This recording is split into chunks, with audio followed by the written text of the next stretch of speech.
Hello, everyone. I am Jeff Seidman, and welcome to the Jeff Seidman Fitness Podcast.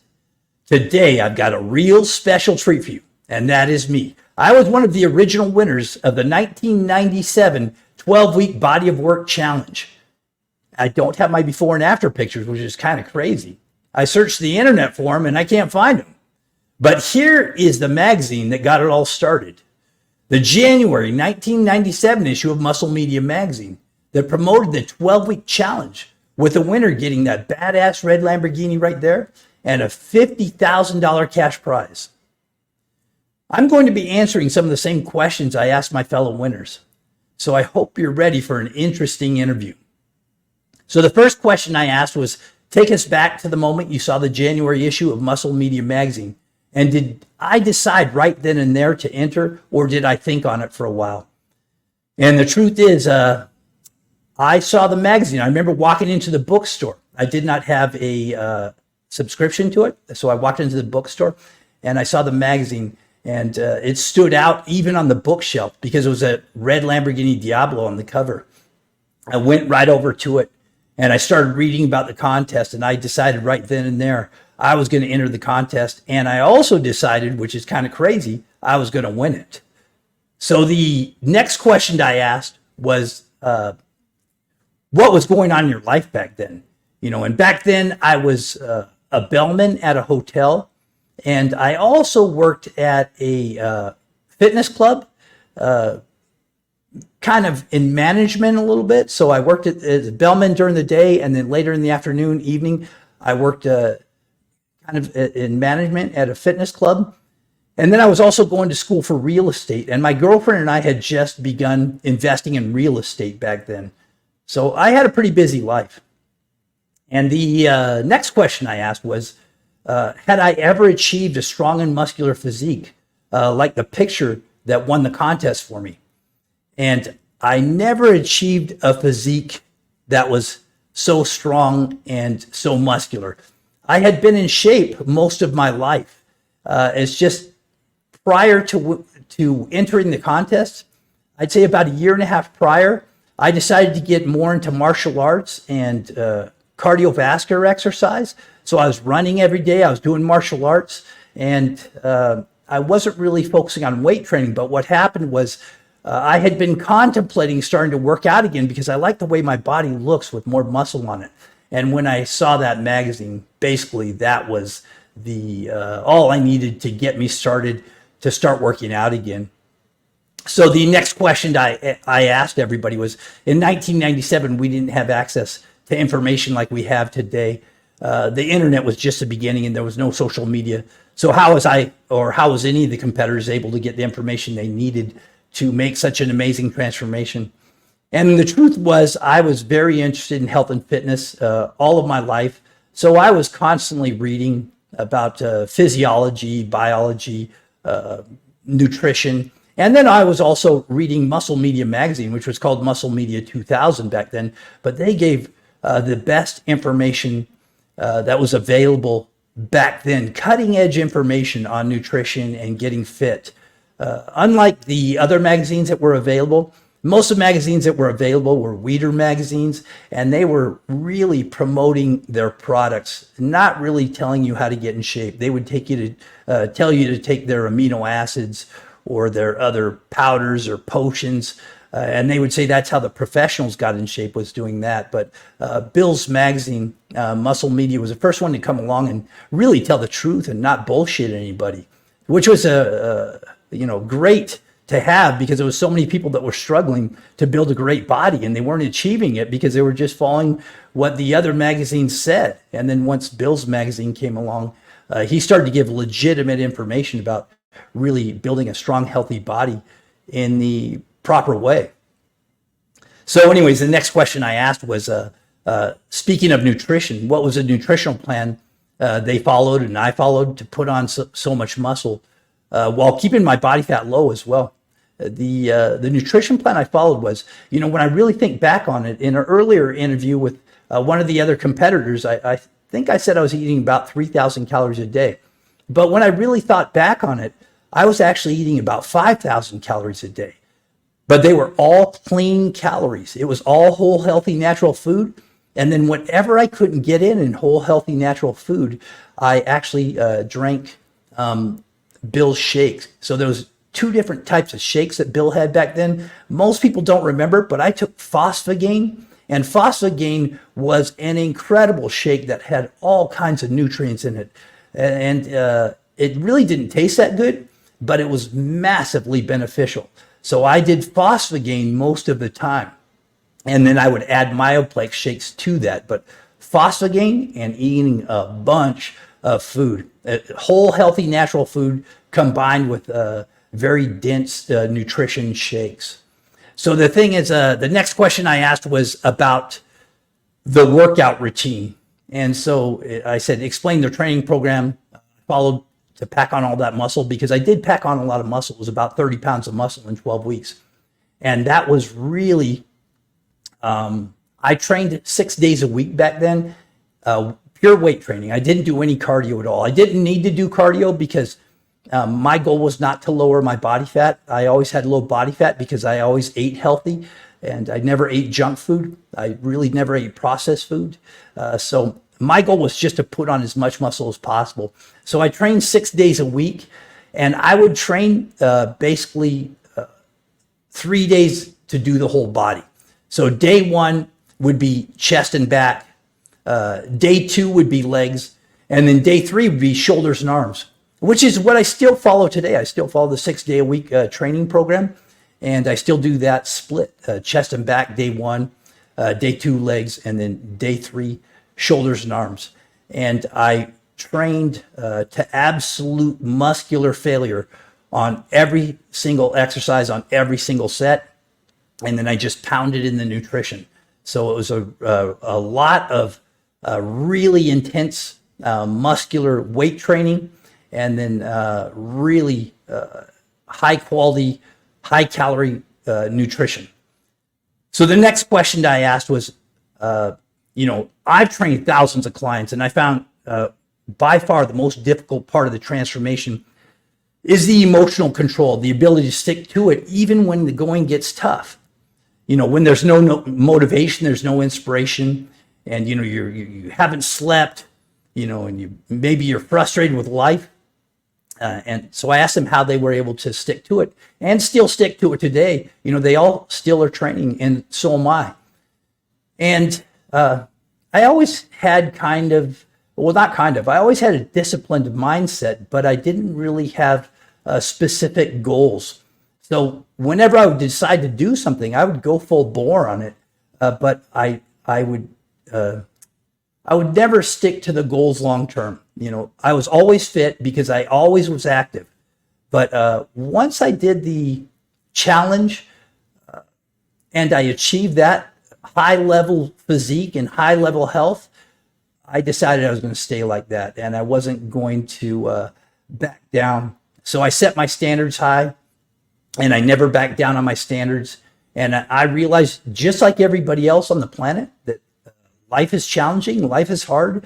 But if you want to achieve those goals, there are steps to it.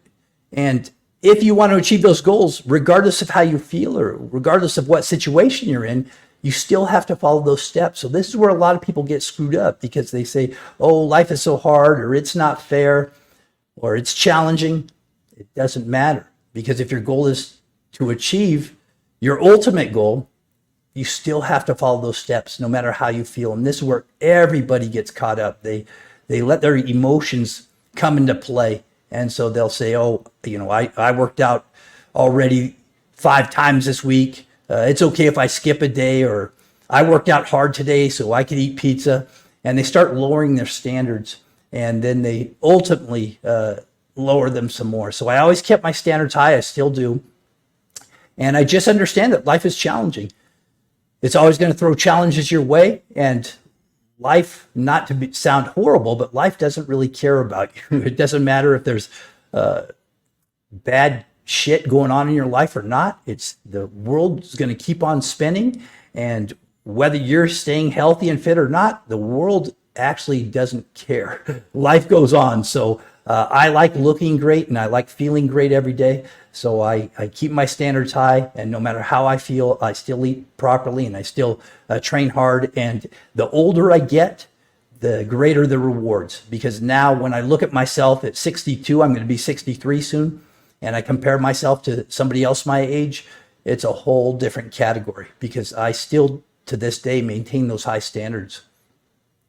So I asked, the next question I asked was, during my 12-week transformation, did I encounter or did they encounter any challenges during that time? And the challenge that I did encounter was about 8 weeks into it. And I was really kicking ass on the program, putting on muscle, getting stronger.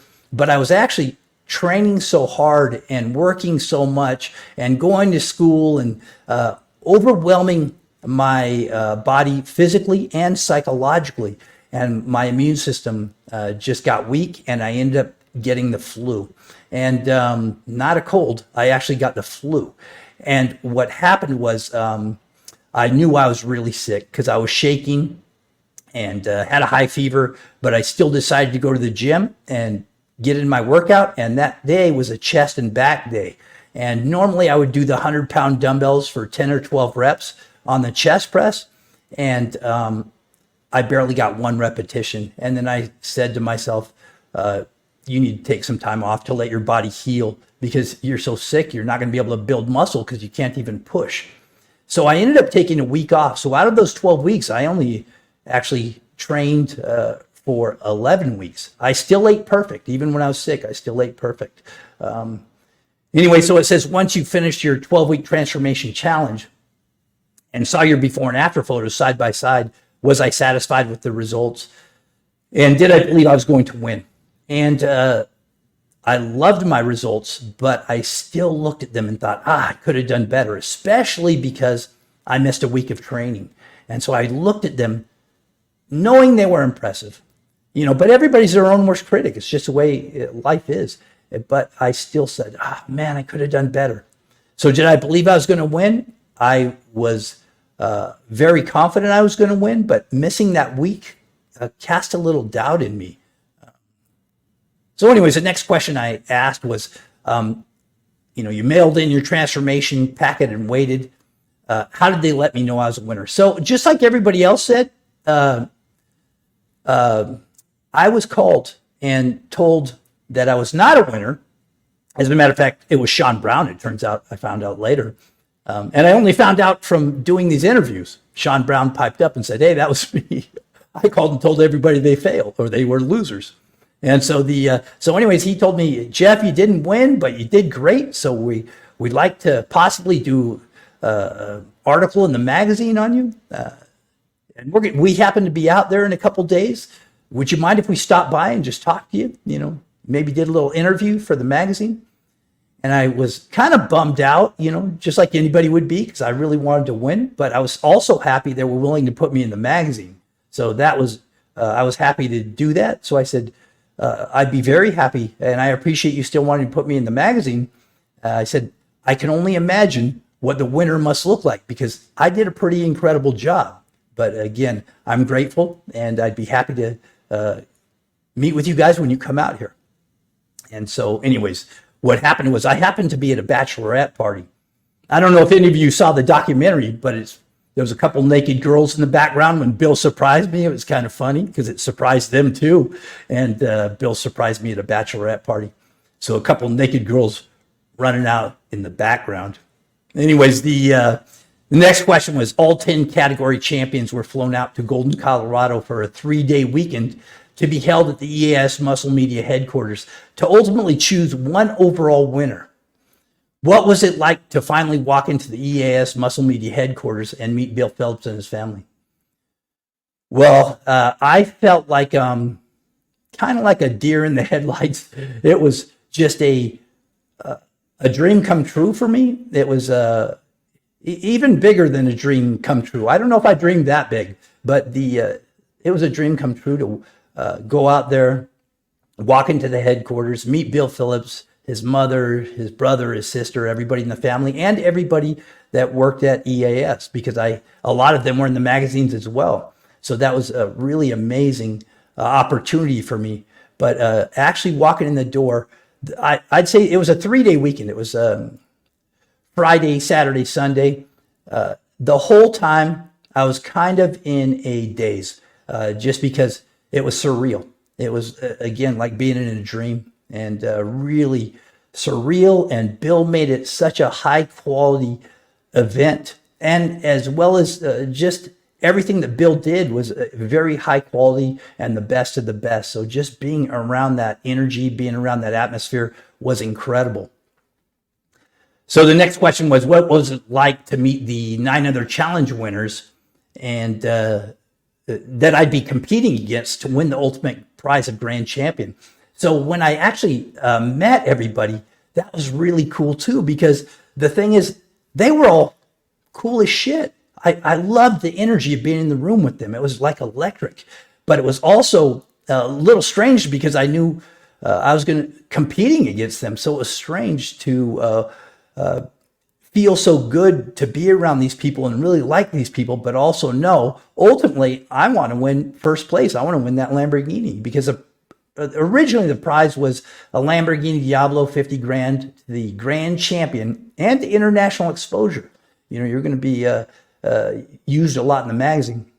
Second place was, I believe, a Corvette, and maybe $50,000 also. But the third through 10th place was $10,000, which is still nice. But everybody wanted to be the grand champion. Lamborghini, 50 grand, international exposure. Everybody still wants that today. Anyway, so it was another part of a surreal weekend. So meeting everybody, I was impressed with everybody. There was a couple of people that stood out. But I was impressed with everybody. So the next question was, what was it like to be in that incredible energy of working out, filming, meeting all the cool people that were part of the weekend and making us feel like we were part of the Muscle Media EAS family? So again, the whole weekend was just like a surreal event and really high quality. And that's what also made it seem kind of like a dream as well, just because it was the best of everything. Even when Bill took us out to eat, we went to the nicest restaurant, and he would say, order 2 entrees if you want, order 2 desserts. Even if we ordered steak and lobster, order 2 steak and lobster. So it was just, he was very generous, and it was the best of everything. And it was an incredible environment, hanging out with all these cool people and just doing really awesome stuff, working out with everybody, just being around everybody. And they're also filming at the same time. So you're like, oh, cool, this is going to be a film, because we didn't know they were going to be filming this. So it was just beyond surreal. And I know I'm saying that a lot, but it really was. Even when I think about it today, it gives me such a good, heartwarming, happy feeling, because it was an incredible experience.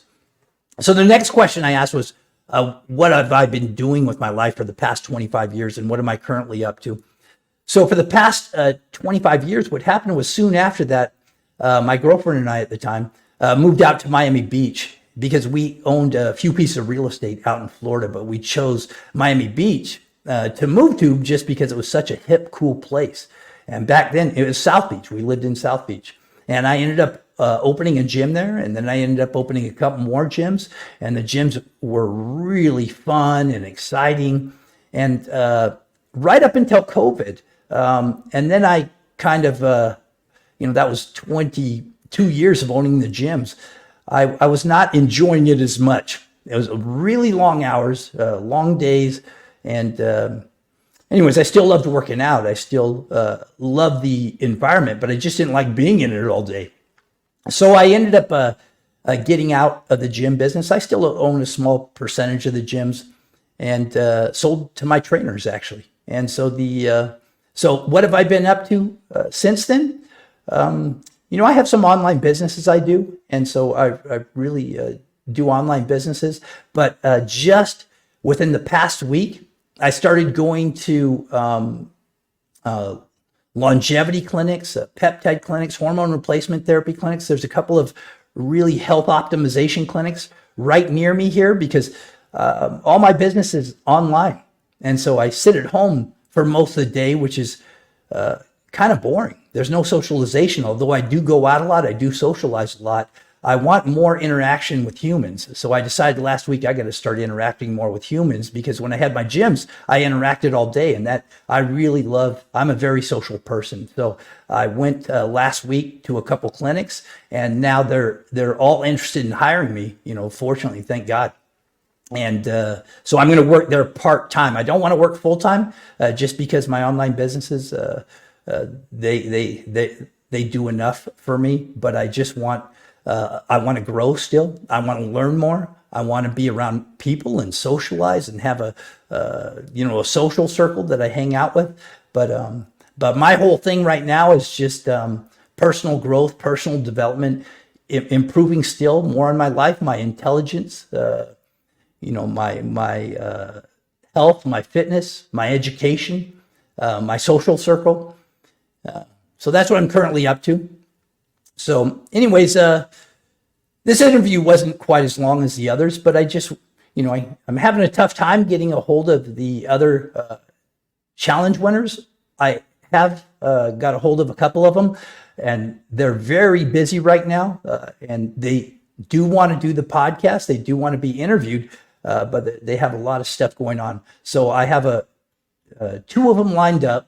And then the only people I'm having trouble getting a hold of is Anthony Ellis and Ralph. So if anybody knows how to get a hold of Anthony Ellis or Ralph Zangara, let me know, because I'd like to get a hold of them to interview them. But I've got Meredith lined up, and I've got Porter lined up. We just got to work out our schedule.